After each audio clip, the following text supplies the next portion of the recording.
Ikalima. Something expert three-point shot. There's nothing else that JV Kashi could have done with that shot of Larry from Michelle. Oh! And I think that is going to count. Look at this shot by Ping Exeminiano. Looks like that's good. 3-point shot. Yes, it is. It's officially counted. Pangapat.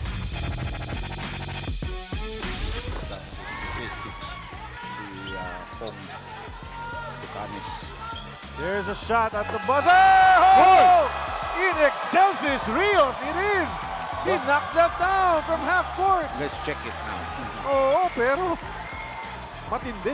Johnson Rios let it fly. Johnson Rios for three. Basket counts for Johnson Rios. So, NLEX looking good so far. Pangatlo. Babalikan ko na naman yung sinabi mo kanina. Second quarter pa lang tayo. Tabla na tayo.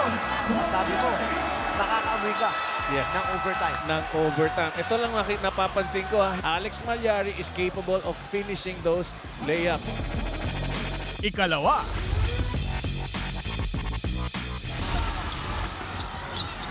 Finds Baguio. Baguio's there for the putback. 7 straight points for Cyrus. Well, like I said, palitan niya na pangalan niya because ang Baguio, malamig na lugar siya, napakainit. Pag gusto niyang uminit. At ang nanguna. Right, thought about it. Looking to explode. Enciso for the Okay. win. Borbolan tips it in. There's still 2.4 seconds remaining.